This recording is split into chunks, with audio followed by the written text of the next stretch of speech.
2024 తారీఖున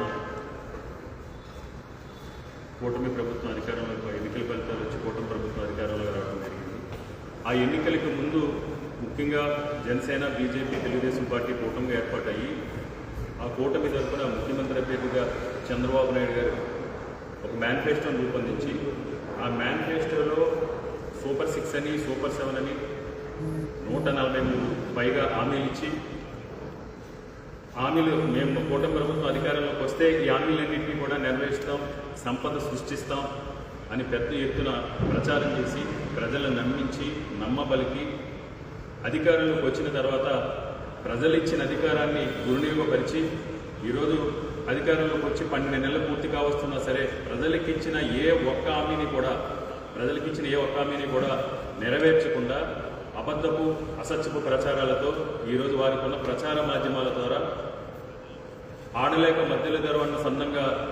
అది చేతగాక ఈరోజు ఈ రాష్ట్రాన్ని పరిపాలించడంలో పూర్తిగా విఫలం చెంది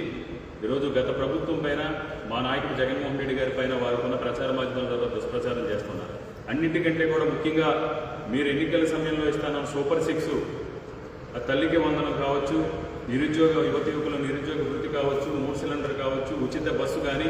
రైతు భరోసా కానీ ఈ విధంగా మీరు సూపర్ 6 హామీల్లో ఏ ఒక్కటన్నా నెరవేర్చగలిగారా? అన్నిటికంటే కూడా ముఖ్యంగా ఈరోజు పెద్ద ఎత్తున ఈ రాష్ట్రంలో ఉన్న విద్యా వ్యవస్థలో ఆ రోజు జగన్మోహన్ రెడ్డి గారు మార్పులు తీసుకొచ్చి అమ్మఒడి, విద్యా దీవెన, విద్యా కానుక, వసతి దీవెన, మనబడి, నాడు నేడు కార్యక్రమం ద్వారా ప్రభుత్వ పాఠశాలను ఉన్న స్థితి నుంచి ఉన్న స్థితికి నిదానంతో అభివృద్ధి చేస్తే ఈరోజు వాటిని నిర్వీర్యం చేసి విద్యా వ్యవస్థని అధోగతి పాలు చేసిన ఘనత చంద్రబాబు నాయుడు గారు. చంద్రబాబు నాయుడు